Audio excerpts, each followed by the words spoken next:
അസ്സലാമു അലൈക്കും വറഹ്മത്തുള്ളാഹി. ഇന്ന് ന്യൂ ഇയറിനെ കുറിച്ചും ന്യൂ ഇയറിൽ നടക്കുന്ന ആഘോഷങ്ങളെയും ആർഭാടങ്ങളെയും കുറിച്ച് ചിലത് പറയാം. ലോകം പുതുവത്സരാഘോഷത്തിന് തയ്യാറെടുത്തു എന്നാണ് റിപ്പോർട്ടുകൾ.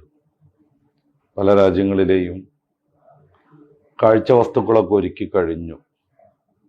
ബിസിനസ് മോഹിക്കുന്ന പല രാജ്യങ്ങളും ഇതിനുവേണ്ടി ചില പ്രത്യേകം തയ്യാറെടുപ്പുകൾ നടത്തി വിദേശികളെയും ടൂറിസ്റ്റുകളെയും ആകർഷിച്ചുകൊണ്ടിരിക്കുന്നു, ക്ഷണിച്ചുകൊണ്ടിരിക്കുന്നു. ഈ ഒരു പശ്ചാത്തലത്തിൽ ഹാപ്പി ന്യൂ ഇയർ എന്നൊരു ആശംസയൊക്കെ കൊള്ളാമെന്ന് ചിലർക്കെങ്കിലും തോന്നുന്നുണ്ടാവും. പക്ഷേ മതപരമായി അതിന് വലിയ സാങ്കത്യമൊന്നും ഇല്ലാത്തത് കൊണ്ട് നമുക്ക് നേരിട്ട് വിഷയത്തിലേക്ക് കടക്കാമെന്നാണ് എനിക്ക് തോന്നുന്നത്. ഇസ്ലാമിക ചരിത്രത്തിൽ ഏതെങ്കിലും ഒരു രീതിയിൽ ഇങ്ങനെ ന്യൂ ഇയർ ആഘോഷിച്ചതോ അതിനുവേണ്ടി പ്രേരിപ്പിച്ചതോ ആശംസ അർപ്പിച്ചതോ ഒന്നും എൻ്റെ അറിവിൽ കാണാനായിട്ടില്ല. അതുകൊണ്ട് തന്നെ ഈ ന്യൂ ഇയർ ആഘോഷത്തിൻ്റെ പ്രസക്തിയെക്കുറിച്ച് ധാരാളമായി ആലോചിക്കേണ്ട ഒരു സമയമാണിത്. സത്യത്തിൽ മതപരമായ ആഘോഷങ്ങളൊന്നുമില്ലാതെ വെറുതെ ജീവിതം കാര്യഗൗരവത്തിലല്ലാതെ ജീവിച്ചു തീർക്കുക മാത്രം ചെയ്യുന്ന മതവിരുദ്ധരും നാസ്തികരുമായ ആളുകളാണ് എന്തെങ്കിലും ഒരു ആഘോഷം വേണ്ട എന്നതിൻ്റെ പേരിൽ ഈ ന്യൂ ഇയർ ആഘോഷത്തെ വല്ലാതെ പൊലിപ്പിച്ച് അവതരിപ്പിക്കുന്നത്. പിന്നെ ഞാൻ നേരത്തെ പറഞ്ഞതുപോലെ ബിസിനസ് താല്പര്യക്കാരും രാഷ്ട്രത്തിലേക്ക് വിദേശ ടൂറിസ്റ്റുകളിൽ നിന്ന് വലിയ സമ്പാദ്യം സ്വീകരിക്കണം എന്ന് ആഗ്രഹിക്കുന്നവരുമൊക്കെ. എന്താണ് ഈ ന്യൂ ഇയറിന് ഇത്രമേൽ ആഘോഷിക്കാനുള്ളത്? പുതിയൊരു വർഷം വരുന്നതാണ്. ഈ പുതിയ വർഷം എന്ന് വെച്ചാൽ ജനുവരി 1-ാം തീയതിക്ക് ഡിസംബർ 31-ന് ഇല്ലാത്ത എന്ത് പ്രത്യേകതയാണുള്ളത്? പ്രത്യേകിച്ചൊന്നുമില്ല. പിന്നെ വെറുതെ ഒരു ആർഭാടത്തിന് പുറത്തിറങ്ങാനും ആമോദിക്കാനും ആർമാദിക്കാനുമൊക്കെ ഒരവസരം എന്ന രീതിയിൽ ചിലരൊക്കെ ഇത് അങ്ങനെ ഒരു ആഘോഷമാക്കി തീർത്തതാണ്. പുതിയൊരു വർഷം വരുമ്പോൾ സത്യമായിട്ടും നമ്മൾ ആ ഒരു പുതിയ വർഷത്തെ സ്വീകരിക്കുക എന്നതിനപ്പുറം നമ്മുടെ ജീവിതത്തിൽ നിന്ന് ഒരു വർഷം കഴിഞ്ഞു പോയി എന്ന ചിന്തയും ആ ഒരു വർഷത്തിൽ ധാരാളമായൊന്നും നമുക്ക് ആത്മീകമായി മുന്നേറ്റം നടത്താൻ പറ്റിയില്ലല്ലോ എന്ന നിരാശാബോധവുമൊക്കെയാണ് മനുഷ്യന് വേണ്ടത്. അങ്ങനെ വരുമ്പോൾ ന്യൂ ഇയർ ആഘോഷിക്കാനുള്ളതല്ല, ദുഃഖിക്കാനായിട്ടാണ് തോന്നുക. നമ്മുടെ ചുമരിൽ നിന്നൊരു കലണ്ടർ മാറുമ്പോൾ 2024 എന്ന കലണ്ടർ മാറുമ്പോൾ കേവലം ആ കലണ്ടറിൻ്റെ 5-6 ഷീറ്റുകളല്ല മാറുന്നത്. അള്ളാഹു നമുക്ക് അനുവദിച്ചു തന്ന ആയുസ്സിൽ നിന്ന് 365 ദിവസം കൂടെ മാറിപ്പോകുന്നു.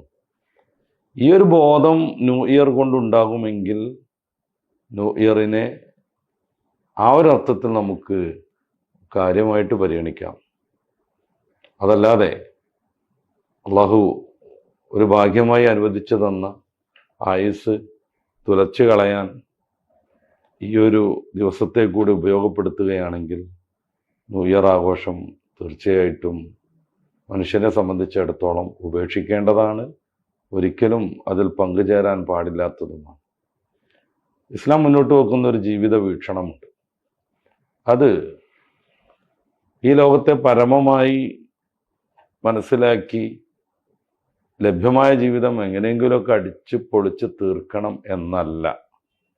നേരെ മറിച്ച് ഇതിനപ്പുറമുള്ള ഒരു ജീവിതത്തിനാണ് മതം പ്രാധാന്യം നൽകുന്നത്. അതുകൊണ്ടാണ് സൂറത്തു അൽ മുൽക്കിലെ 2-ാമത്തെ വചനത്തിൽ അള്ളാഹുവിനെ വിശേഷിപ്പിച്ച് അല്ലദീ ഖലഖൽ മൗത വൽ ഹയാത്ത എന്ന് പറയുന്നത്. അള്ളാഹുവാണ് മരണത്തെയും അനന്തര ജീവിതത്തെയും സൃഷ്ടിച്ചവൻ എന്ന്. സത്യത്തിൽ മരണത്തിൻ്റെയും അനന്തര ജീവിതത്തിൻ്റെയും നേരെ മുന്നേ ഈ ഭൗതിക ലോകത്തുള്ളൊരു ജീവിതമുണ്ട്. ചില പണ്ഡിതന്മാർ പറയുന്നത് അതത്രമേൽ പരാമർശയോഗ്യം പോലും അല്ലാത്തത് കൊണ്ടാണ് മരണം മുതൽ അതിനുശേഷമുള്ള ജീവിതത്തെയും പറ്റി പറയുന്നത് എന്നാണ്. നേരെമറിച്ച് ഈ ജീവിതത്തെ കാര്യമായിട്ടൊന്നും പരിഗണിച്ചില്ല. ഇത് നമ്മുടെ പ്രാഥമികമായ ഇടം മാത്രമാണ്. ഏറ്റവും പരിഗണിക്കേണ്ടതും നിത്യമായി വസിക്കേണ്ടതും ഇവിടെയല്ല, പരലോകത്താണ്. അങ്ങോട്ടുള്ള മുന്നേറ്റത്തിനാവണം മനുഷ്യൻ്റെ ഓരോ ചിന്തയും ഓരോ പ്രവൃത്തിയും. ആർഭാടങ്ങളും ആനന്ദങ്ങളും അതിരുവിട്ട ആഘോഷങ്ങളും ഈ ഒരു ചിന്തയിൽ നിന്ന് മനുഷ്യനെ വ്യതിചലിപ്പിക്കാൻ പാടില്ല, പ്രത്യേകിച്ച് വിശ്വാസിയെ. കാരണം ഓരോ നിമിഷവും മരണത്തിലേക്ക് അവൻ നീങ്ങിക്കൊണ്ടിരിക്കുന്നുവെന്ന യാഥാർത്ഥ്യം ആനന്ദങ്ങൾ നമ്മളെ മറപ്പിച്ച് കളയാൻ പാടില്ലേയില്ല. ദിവസങ്ങൾ കഴിഞ്ഞുകൊണ്ടിരിക്കും, അതിങ്ങനെ മാസങ്ങളായിത്തീരും, മാസങ്ങൾ വർഷങ്ങളുമാകും. അവസാനം അള്ളാഹു അനുവദിച്ച ഏതോ ഒരു സമയത്ത് നമ്മളെല്ലാവരും പരലോകത്തേക്ക് യാത്രയുമാകും. പരിശുദ്ധ ഖുർആനിൽ ഏറ്റവും അവസാനമായി അവതരിക്കുന്ന സൂക്തം 2-ാം അധ്യായം അൽ ബഖറയുടെ 281-ാമത്തെ വചനം. അതിൻ്റെ പ്രമേയം എന്താണ്? വത്തഖൂ യൗമൻ തുർജഊന ഫീഹി ഇലല്ലാഹ്. അള്ളാഹുലേക്ക് മടങ്ങാനുള്ളൊരു ദിവസമുണ്ട്, അത് ശ്രദ്ധാപൂർവം കൈകാര്യം ചെയ്യണമെന്നാണ്, സൂക്ഷ്മമായി അതിനെ വിലയിരുത്തണമെന്നാണ്. ആ ഒരു ദിവസം കടന്നു വരാതെ ജനിച്ചവർക്ക് ആർക്കും രക്ഷയില്ല. വലിയ വലിയ സയൻറ്റിസ്റ്റുകൾ കഴിഞ്ഞു പോയിട്ടുണ്ട്, 500-ലധികം കണ്ടെത്തലുകൾ നടത്തിയവർ. ചിലരുടെയൊക്കെ കണ്ടെത്തൽ കൊണ്ട് ശാസ്ത്ര ലോകം തന്നെ മാറി മറിഞ്ഞു. അവർക്കാർക്കും പക്ഷേ അവരുടെ ജീവിതത്തെ നിത്യമായി നിലനിർത്താൻ പറ്റിയ ഒരു കണ്ടെത്തൽ നടത്താൻ സാധിച്ചിട്ടില്ലെന്നത് യാഥാർത്ഥ്യമാണ്, നമ്മുടെ അനുഭവമാണ്. വലിയ വലിയ മഹാന്മാരും ശ്രേഷ്ഠരും കഴിഞ്ഞുപോയി. ഹബീബായ നബി സല്ലല്ലാഹു അലൈഹി വസല്ലമ തങ്ങളെ പോലെയുള്ളവർ, അവരൊക്കെയും പടച്ച റബ്ബ് നിശ്ചയിച്ച കൃത്യസമയത്ത് ഈ ലോകത്തോട് വിട പറഞ്ഞിട്ടുണ്ട്. ഈസാ നബി അലൈഹി സ്വലാത്തു വസ്സലാമിനെ പോലെയുള്ള ആളുകളെ ചില പ്രത്യേക ലക്ഷ്യത്തിനു വേണ്ടി അള്ളാഹു മരിക്കാതെ സംരക്ഷിക്കുന്നുണ്ട്. അവർക്കും ചിരഞ്ജീവിത്വമില്ല. കൃത്യമായ സമയത്ത് അള്ളാഹു നിശ്ചയിച്ച ആ സമയത്ത് സന്ദർഭത്തിൽ അവരും മരണത്തെ അഭിമുഖീകരിക്കുക തന്നെ ചെയ്യും. സല്ലല്ലാഹു അലൈഹി വസല്ലം തങ്ങൾ പറയുന്നുണ്ട്, അവിടുത്തെ ഇബ്രാഹിം എന്ന മകൻ മരണപ്പെട്ടപ്പോൾ യാദൃച്ഛികമായി സൂര്യഗ്രഹണമുണ്ടായി. ചില ആളുകളൊക്കെ ആ കുട്ടി മരിച്ചതിൻ്റെ ദുഃഖം കാരണമാണ് സൂര്യന് ഗ്രഹണം സംഭവിച്ചത് എന്ന് പറഞ്ഞപ്പോൾ എല്ലാവരെയും വിളിച്ചുകൂട്ടി നിബിധങ്ങൾ പറയുന്ന പ്രധാനപ്പെട്ട ഒരു വാക്യം, നശംസ വൽ ഖമർ ആയത്താനി മിൻ ആയാത്തില്ല. സൂര്യനും ചന്ദ്രനും അള്ളാഹുവിൻ്റെ 2 ദൃഷ്ടാന്തങ്ങളാണ്. അവ ഒരാളുടെ മരണത്തെക്കുറിച്ച് ദുഃഖിച്ച് ഗ്രഹണം വരികയോ വരാതിരിക്കുകയോ അങ്ങനത്തെ സംഭവങ്ങളൊന്നുമില്ല. ഇത് അള്ളാഹുവിൻ്റെ ഒരു ദൃഷ്ടാന്തമാണ്, നമ്മൾ പാഠം പഠിക്കാൻ, നമ്മൾ ഉൾക്കൊള്ളാൻ. അപ്പോൾ സൂര്യൻ്റെയും ചന്ദ്രൻ്റെയും ഗതിമാറ്റങ്ങളുണ്ടാകും. ഖുർആൻ തന്നെ സൂറത്ത് ആൽ ഇംറാന്റെ 190-ാമത്തെ വചനത്തിൽ ഈ ഒരു സമയത്തിൻ്റെ അനുക്രമമായ ഗമനത്തെക്കുറിച്ച് പറയുന്നുണ്ട്. നഫി ഖൽഖി സമാവാതി വൽ അർളി വഖ്തിലാഫിൽ ലൈലി വന്നഹാരി ലആയാത്തിൽ ഉലിൽ അൽബാബ്. സൂര്യൻ്റെ ഈ ചലനം, രാവും പകലും ഇങ്ങനെ മാറി മാറി വരുന്നത്, ഇതിലൊക്കെ ചിന്താശീലരായ ആളുകൾക്ക് വലിയ ദൃഷ്ടാന്തങ്ങളുണ്ട്. അതേക്കുറിച്ച് ചിന്തിക്കാനും കൂടുതൽ കൂടുതൽ ബോധം ഉൾക്കൊള്ളാനുമാണ് പടച്ച റബ്ബ് വിശുദ്ധ വേദത്തിലൂടെ നമ്മളോട് പറയുന്നത് എന്നർത്ഥം. അപ്പോൾ ന്യൂ ഇയറിനോ മറ്റോ ആർമാദിച്ച് ആർഭാടം നടത്തി, മദ്യപാനം ധാരാളമായി നടത്തി മനുഷ്യജന്മത്തിൻ്റെ ലക്ഷ്യത്തിൽ നിന്ന് വ്യതിചലിക്കാൻ ബുദ്ധിയുള്ളവർക്ക് ആർക്കുമേ സാധ്യമല്ല. ഖുർആനിൽ ചില സൂക്തങ്ങൾ നമ്മൾ പരിശോധിച്ചാൽ, സൂറത്ത് സുമറിൽ അനീബു ഇലാ റബ്ബിക്കും വഅസ്ലിമൂ ലഹു മിൻ ഖബ്ലി അൻ യഅതിയകുമുൽ അദാബ്, അള്ളാഹുവിലേക്ക് നിങ്ങൾ ഖേദിച്ചു മടങ്ങണം, അവനെ പൂർണ്ണമായി ഉൾക്കൊള്ളുകയും വേണം. അള്ളാഹു നിശ്ചയിച്ച അപകടം, അദാബ്, മരണം പോലുള്ളത് നിങ്ങൾക്ക് സംഭവിക്കുന്നതിൻ്റെ മുമ്പ് ആ സമയത്ത് നിങ്ങളെ സംരക്ഷിക്കാനും സഹായിക്കാനും ആരുമേ ഉണ്ടാവില്ല. അതുകൊണ്ട് എന്ത് വേണം? വത്തബിഉ, നിങ്ങൾ പിന്തുടരണം, അഹ്സനമാ ഉൻസില ഇലൈക്കും മിർ റബ്ബിക്കും, അള്ളാഹുവിൽ നിന്ന് നിങ്ങൾക്ക് അവതീർണമായ മനോഹരമായ വചനസാരത്തെ, മിൻ ഖബ്ലി അൻ യഅതിയകുമുൽ അദാബു ബഗ്തതൻ, പൊടുന്നനെ നിങ്ങൾക്ക് അദാബ്, വലിയ ശിക്ഷ നേരിടേണ്ടി വരുന്നതിൻ്റെ മുന്നേ. ഇങ്ങനെ പെടുന്നനെ ശിക്ഷ വരുന്ന സമയത്തോ അവർക്ക് യാതൊന്നും തന്നെ പറഞ്ഞ് രക്ഷപ്പെടാൻ കഴിയില്ല. അറിയാതെയായിരിക്കും പലപ്പോഴും ശിക്ഷ വരുന്നത്, ജീവിതത്തിൽ നിന്ന് നമ്മൾക്ക് പറന്നകലേണ്ടി വരുന്നത്.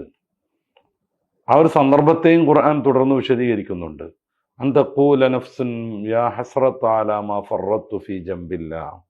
അള്ളാഹുവിൻ്റെ കാര്യത്തിൽ വല്ലാത്ത വീഴ്ചയാണ് ജീവിതത്തിൽ വന്നുപോയത്, ഇതിനൊക്കെ മുന്നേ അള്ളാഹുവിലേക്ക് ഖേദിച്ച് മടങ്ങാമായിരുന്നു എന്ന് ഓരോ ആത്മാവും വിളിച്ചു പറയുന്ന സന്ദർഭം എത്തുന്നതിൻ്റെ മുന്നേ വല്ലാത്തൊരു നഷ്ടം, വല്ലാത്തൊരു വിഷമം എന്ന് അവർ ഈ പരാജയത്തിൽ അകപ്പെട്ട സന്ദർഭത്തിൽ അവർ വിളിച്ചു പറഞ്ഞുകൊണ്ടിരിക്കും. പക്ഷെ അപ്പോഴേക്ക് രക്ഷപ്പെടാനുള്ള പഴുതുകളെല്ലാം അടഞ്ഞു കാണുമെന്ന് പലയിടങ്ങളിലായി വിശുദ്ധ വേദം നമ്മളോട് സംസാരിക്കുന്നു. സൂറത്ത് സുമറിൻ്റെ 54 മുതൽ 2 ആയത്തുകളാണ് ഞാനിപ്പോൾ പരാമർശിച്ചത്. സമാനമായ രീതിയിൽ ആശയം കൈക്കൊള്ളുന്ന മറ്റ് പല സൂക്തങ്ങളും പരിശുദ്ധ വേദത്തിൽ കാണാൻ കഴിയും. അലം യഅ്നില്ലദീന ആമനൂ അൻ തഖ്ശഅ ഖുലൂബുഹും ലിദിക്രില്ലാഹ്. അള്ളാഹുവിനെ ഓർത്ത് ഹൃദയം പാകപ്പെടാൻ വിശ്വാസികളെ നിങ്ങൾക്ക് സമയമായില്ലേ എന്നാണ് സൂറത്തുൽ ഹദീദിൻ്റെ 16-ാമത്തെ വചനത്തിൽ അള്ളാഹു ചോദിക്കുന്നത്.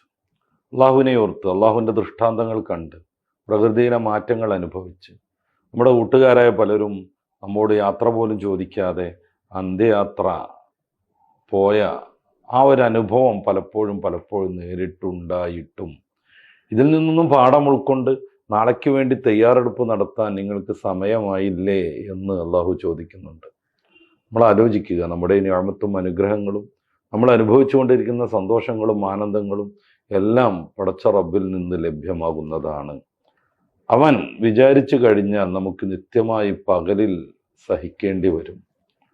അവൻ വിചാരിച്ചു കഴിഞ്ഞാൽ ഈ സൂര്യൻ്റെ അനുക്രമമായിട്ടുള്ള ചലനം ഇല്ലാതെയായി എല്ലാ സമയവും ഇരുൾ മൂടുന്ന അവസ്ഥയുണ്ടാകും. പിന്നെ നമുക്ക് ഭക്ഷ്യപദാർത്ഥങ്ങൾ ലഭിക്കാതെയാകും. ഇതിലേക്കെല്ലാം സൂചിപ്പിച്ച് സൂറത്തുൽ ഖസസിൻ്റെ 71-72 വചനങ്ങളിൽ അള്ളാഹു പറയുന്നുണ്ട്, നിങ്ങൾക്ക് ആരാണ് അള്ളാഹു എങ്ങാനും സൂര്യനെ പിടിച്ചു നിർത്തിക്കഴിഞ്ഞാൽ പകലിനെ കൊണ്ടുവന്ന് തരിക എന്ന്. അള്ളാഹു എങ്ങാനും രാത്രിയെ നിത്യമായി നിലനിർത്തിക്കഴിഞ്ഞാൽ പിന്നെ നിങ്ങൾക്ക് ആര് പകല് കൊണ്ടുവന്ന് തരുമെന്ന്. നിത്യമായി സൂര്യനെ അള്ളാഹു ജ്വലിപ്പിച്ചു നിർത്തിയാൽ നിങ്ങൾക്ക് രാത്രിയെ എങ്ങനെ പ്രാപിക്കാനാകുമെന്ന് നമ്മുടെ ഹൃദയത്തിൻ്റെ ആഴയിലേക്ക് ഊർന്നിറങ്ങേണ്ട വളരെ പ്രധാനപ്പെട്ട ഒരു ചോദ്യമാണിത്.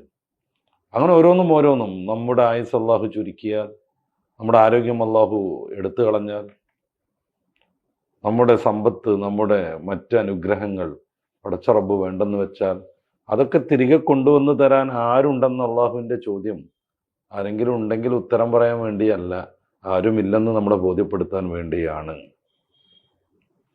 അതുകൊണ്ട് ഈ ന്യൂ ഇയർ ആഘോഷിച്ച് തീർക്കലാണോ അതോ നമ്മുടെ അടുത്ത വർഷത്തെക്കുറിച്ചും ആയുസ്സിനെക്കുറിച്ചും ചില പ്രത്യേകമായ വിചിന്തനങ്ങൾക്ക് വേണ്ടി ഈ പ്രത്യേകമായ ദിവസത്തെ ഉപയോഗിക്കലാണോ കരണീയമെന്ന് പ്രിയപ്പെട്ടവരെ നമ്മളെല്ലാവരും ഒന്ന് ആലോചിക്കുക. വ്യത്യസ്തങ്ങളായ കലണ്ടറുകളുണ്ട് ലോകത്ത്.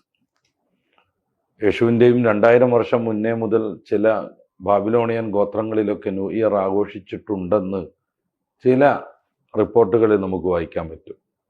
അറിയില്ല, അതേക്കുറിച്ചൊന്നും അത്രമേൽ ആഴത്തിൽ അത്രയും കാലം മുന്നേ ഉള്ളതിനെ കുറിച്ചൊന്നും കൃത്യമായി പറയാൻ പറ്റുമോ എന്നതുപോലും അറിയില്ല. നമ്മൾ മനസ്സിലാക്കേണ്ട ഒരു കാര്യം, നമ്മുടെ ജീവിതത്തിൽ നിന്ന് കൃത്യമായൊരു വർഷം തീർന്നിരിക്കുന്ന പ്രത്യേകമായ പശ്ചാത്തലത്തിൽ ഇനി എങ്ങനെയാവണം നമ്മുടെ ജീവിതം എന്നതിനെക്കുറിച്ചുള്ള ചില വിചിന്തനങ്ങളാണ്. വന്നുപോയ കുറേ അബദ്ധങ്ങളുണ്ട് മതരംഗത്തും മതേതര രംഗത്തും. അത് പരിഹരിക്കാനാവണം നമ്മുടെ ഒന്നാമത്തെ ശ്രമം. പരിഹരിക്കുക എന്നൊക്കെ പറഞ്ഞാൽ വന്നുപോയ അബദ്ധങ്ങളിൽ ഖേദം പ്രകടിപ്പിക്കുക മനുഷ്യ സഹജമാണ്. അല്ലാഹുവുമായി ബന്ധപ്പെട്ട, സ്രഷ്ടാവുമായി ബന്ധപ്പെട്ട അബദ്ധങ്ങളിൽ അവനോട് ഖേദം പ്രകടിപ്പിച്ച് വിശുദ്ധനാവൽ മതം എപ്പോഴും പ്രേരിപ്പിക്കുന്നതാണ്. തോബ എന്ന് സാങ്കേതികമായി പറയും. അത് നിരാശാബോധം സൃഷ്ടിച്ച് ഉൾവലിയാനുള്ള മാർഗമല്ല, നേരെ മറിച്ച് ഊർജ്ജസ്വലതയോടുകൂടെ മുന്നോട്ട് പോകാനുള്ള പ്രത്യേകമായൊരു പ്രതിജ്ഞയാണ്. വന്നുപോയ പാപങ്ങളിൽ ഖേദിക്കുക. നെഗറ്റീവായി ചിന്തിച്ച് ഇനി എന്നെ കൊണ്ടൊന്നിനും പറ്റൂല എന്ന രീതിയിൽ ഒരാളുമേ അവരുടെ ജീവിതത്തിൽ അവരുടെ നിഷ്ക്രിയത്വത്തെ ന്യായീകരിക്കരുത്. അപ്പോൾ ഇനി കഴിഞ്ഞ വർഷം സംഭവിച്ചതുപോലെയുള്ള അബദ്ധങ്ങൾ ഭൗതികമായും ആത്മികമായും സംഭവിക്കില്ലെന്ന് പ്രതിജ്ഞ എടുക്കുന്നത് വളരെ നല്ലതാണ്. വ്യക്തമായ ചില ലക്ഷ്യങ്ങൾ നമ്മൾ സൃഷ്ടിക്കണം. ഈ അടുത്ത വർഷം തീരുമ്പോഴേക്ക് ഞാൻ ഇത്ര പുസ്തകം വായിച്ചിരിക്കും, ഇത്ര വിജ്ഞാനം പഠിച്ചിരിക്കും, ഇത്ര പ്രാവശ്യം പരിശുദ്ധ വേദം ഓതി തീർത്തിരിക്കും, ഞാൻ ഇന്ന ഇന്ന ജോലികളൊക്കെ ചെയ്തിരിക്കും, ഇന്ന കോഴ്സ് പഠിച്ചിരിക്കും, വീണ് കിടക്കുന്ന ചില പഠന സംരംഭങ്ങളുണ്ട്, അതൊക്കെ ഞാൻ പുനർജനിപ്പിക്കും, ഞാൻ ഇത്ര സമ്പാദിക്കും, ഇത്രയൊക്കെ നന്മകൾ ഞാൻ ചെയ്തിരിക്കും ഇത്യാദി കുറേ പ്രതിജ്ഞകൾ നിർവഹിക്കാൻ വേണ്ടി ന്യൂ ഇയറിൻ്റെ ഒരു രീതിയാണ് കുറേ പ്രതിജ്ഞകൾ എടുക്കുക, എന്നിട്ട് അതൊക്കെയും പിറ്റേ ദിവസം അതിനോടുകൂടാണ് തീർത്ത് കളയുക. അതല്ല, നിർവഹിക്കാൻ വേണ്ടി മാത്രം അങ്ങനെ ചില പ്രതിജ്ഞകൾ എടുക്കുക. പിന്നെ നമ്മുടെ സമയത്തെയും മുൻഗണനാക്രമത്തെയും നിശ്ചയിക്കുക. സമയത്തെ എന്തിനൊക്കെ ഉപയോഗപ്പെടുത്തണമെന്ന് ഒരു കൃത്യമായ പദ്ധതി നമുക്ക് ഈ ഒരു ന്യൂ ഇയറിൻ്റെ പശ്ചാത്തലത്തിൽ രൂപപ്പെടുത്തിയെടുക്കാം. അത് വളരെ പെട്ടെന്ന് നിർവഹിക്കേണ്ട ആഴ്ചയിലുള്ളത് പ്രത്യേകം തിരഞ്ഞെടുക്കണം, മാസത്തിലുള്ളത്, ഒരു വർഷം കൊണ്ട് തീർക്കാനുള്ളത്. ഉദാഹരണമായി ഞാൻ 10 പുസ്തകം വായിച്ചു തീർക്കും, അല്ലെങ്കിൽ ഞാനൊരു 10 പുസ്തകം എഴുതി ഉണ്ടാക്കും. ഇങ്ങനെയുള്ള കുറേ കാര്യങ്ങൾ നമുക്ക് ക്രമബദ്ധമായും മുൻഗണനാക്രമം അനുസരിച്ചും തയ്യാറാക്കി വെക്കാം. മുൻഗണനാക്രമം വളരെ പ്രധാനമാണ്. ചില ആളുകളുടെ ജീവിതം ഡിസോർഡറാണ് അവരുടെ ഓർഡർ. അങ്ങനെ പറ്റില്ല. ഏറ്റവും കൂടുതൽ പ്രാധാന്യം കൊടുക്കേണ്ടതിന് പ്രാധാന്യം കൊടുത്ത് അത്രമേൽ പ്രാധാന്യം കൊടുക്കാത്തതിന് 2ാം സ്ഥാനം നൽകിയാവണം മുന്നോട്ടുള്ള ഗമനം. പിന്നെ നമ്മുടെ സമയം കവർന്നെടുത്തുകൊണ്ടിരിക്കുന്ന ഏതൊക്കെ അനാവശ്യ സംരംഭങ്ങളുണ്ട് അവയൊക്കെ വിലയിരുത്തുകയും അതിൽ നിന്ന് മാറാനുള്ള കൃത്യമായൊരു തീരുമാനവും പരിശീലനവും നേടിയെടുക്കുകയും വേണം. പലപ്പോഴും സോഷ്യൽ മീഡിയയിലൊക്കെ ആയിട്ടായിരിക്കും ധാരാളം സമയം ചെലവഴിക്കുക. അങ്ങനെ വരുമ്പോൾ സോഷ്യൽ മീഡിയയ്ക്ക് വേണ്ടി ഞാൻ എത്ര സമയം ഡയലി മാറ്റിവെക്കും എന്നൊരു തീരുമാനം എടുക്കാം. നമ്മുടെ സംസാരം ദീർഘമായി നീണ്ടുപോയി ഒരു ഫോൺ കോൾ കൊണ്ട് നേടേണ്ടതിനപ്പുറം നേടുകയോ അല്ലെങ്കിൽ പറയേണ്ടതിനപ്പുറം പറയുകയോ ഒക്കെ ചെയ്യുന്നത് സ്വാഭാവികമായി നമ്മുടെ ആയുസിൻ്റെ എണ്ണം ചുരുക്കിക്കൊണ്ടിരിക്കും. അപ്പോൾ 1 മിനിറ്റ് കൊണ്ട് പറയേണ്ടത് അങ്ങനെ തന്നെ തയ്യാറെടുപ്പ് നടത്തിയിട്ട് വേണം ഫോൺ വിളിക്കാൻ.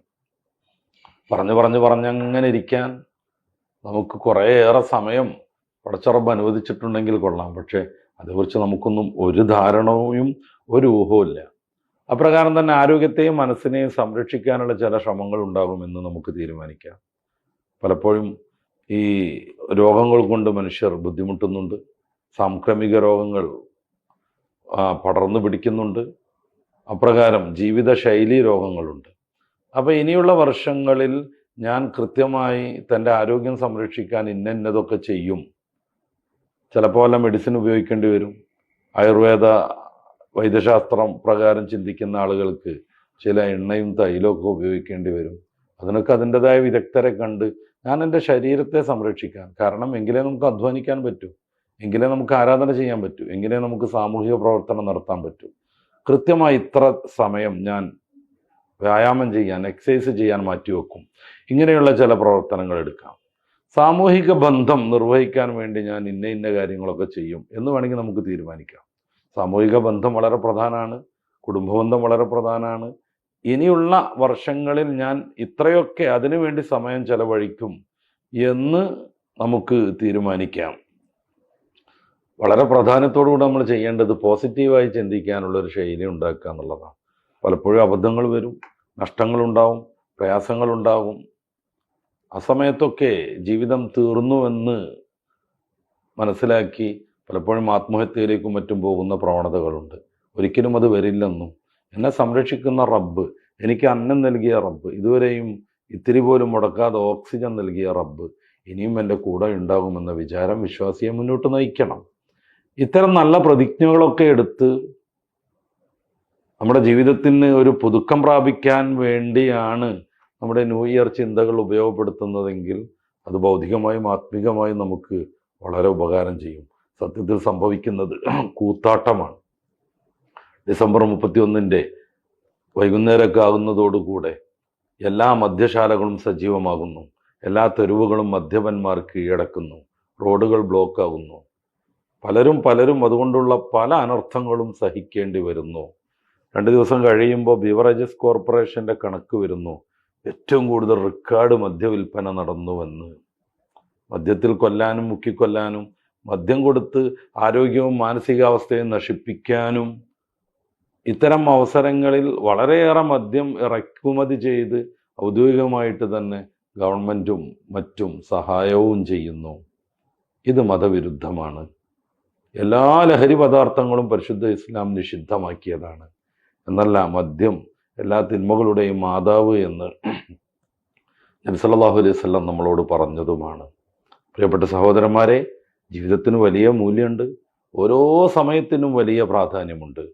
നബി സല്ലല്ലാഹു അലൈഹി വസല്ലം തങ്ങൾ പലപ്പോഴും അശ്രദ്ധയോടുകൂടെ നശിപ്പിച്ചു കളയുന്ന അനുഗ്രഹം എന്നാണ് സമയത്തെക്കുറിച്ച് പറയുന്നത്. ഇമാം ബുഖാരി റളിയല്ലാഹു അൻഹു നിവേദനം ചെയ്യുന്ന ഹദീസ് വളരെ പ്രസിദ്ധമാണ്. നിഅമത്താനി മഗ്ബൂനും ഫീഹിമാ കസീറും മിനൻ നാസ്. 2 അനുഗ്രഹങ്ങൾ, അധിക പേരും അതിൽ വഞ്ചിതരാണ്. അസ്സിഹ വൽ ഫറാഗ്. ഒന്ന് ആരോഗ്യം, ഒന്ന് സമയം. ആരോഗ്യമുള്ളപ്പോൾ സമയം ലഭിച്ചോളണമെന്നില്ല, സമയമുണ്ടാകുമ്പോൾ ആരോഗ്യം ഉണ്ടാവണമെന്നില്ല. രണ്ടും ഒരുമിച്ച് കൂടുമ്പോൾ തെറ്റായ വിചാരങ്ങളിലേക്ക് സമയം, സന്ദർഭം, ആരോഗ്യം, ശരീരം, അവസരം മാറ്റിവെക്കാതെ നന്മയിലൂടെ കൊണ്ടുപോകാനാവണം നമ്മുടെ ശ്രമം. കുറേ ആരാധനകൾ വർദ്ധിപ്പിക്കുക, സഹായം ചെയ്യുക, വിജ്ഞാനം നേടുക, പുസ്തകം വായിക്കുക. ഒഴിവുണ്ടാവണം, അതിന് ആരോഗ്യവും വേണം. കുറേ കാലം കഴിഞ്ഞാൽ സമയം കുറേ കിട്ടും വയസ്സാകുമ്പോൾ, പക്ഷെ ആരോഗ്യം ഉണ്ടാവില്ല. ചിലപ്പോൾ ആരോഗ്യം നന്നായിട്ടുണ്ടാകും, സമയം ഉണ്ടാവില്ല. ഈ ജോലിയുടെയൊക്കെ സമയത്ത് അങ്ങനെയാണ്. നല്ല യുവാവാകുമ്പോൾ, മധ്യവയസ്കനൊക്കെ ആകുമ്പോൾ, കുടുംബം പോറ്റാനൊക്കെ ഉണ്ടാകുമ്പോൾ ആരോഗ്യം ഉണ്ടാവും, പക്ഷേ സമയം ഉണ്ടാവില്ല. ഇത് രണ്ടും ഒരുമിച്ച് കൂടുന്ന ചില പ്രത്യേക സന്ദർഭങ്ങൾ അലസതയിലേക്ക് മാറരുത്. സിനിമ കാണാൻ വേണ്ടി ചെലവഴിക്കരുത്, വീഡിയോകൾക്ക് വേണ്ടി മാറ്റിവെക്കരുത്, സോഷ്യൽ മീഡിയയിൽ കിടന്ന് നിരങ്ങി സമയം കളയരുത്, റീൽസും ഷോർട്സും ഉണ്ടാക്കി സമയം കളയരുത്. അതൊക്കെ നിർമ്മാണാത്മകമായ പ്രവർത്തനങ്ങളിൽ ഉപയോഗപ്പെടുത്തുക. അങ്ങനെ വരുമ്പോൾ സമയവും ഒഴിവ് സമയവും അതുപോലെ ആരോഗ്യമാവുന്ന 2 നിഅമത്തുകളെ, അനുഗ്രഹങ്ങളെ വേണ്ട വിധം ഉപയോഗിച്ചവരായിത്തീരും. നമുക്ക് അവസാനിപ്പിക്കാമെന്ന് തോന്നുന്നു. പരിശുദ്ധ ഖുർആനിൽ ഏറ്റവും ശ്രദ്ധേയമായ സത്യം ചെയ്തു പറച്ചിൽ സൂറത്തുൽ അസ്റിലുള്ള കാലത്തെ പ്രതിയുള്ള സത്യം ചെയ്യലാണ്.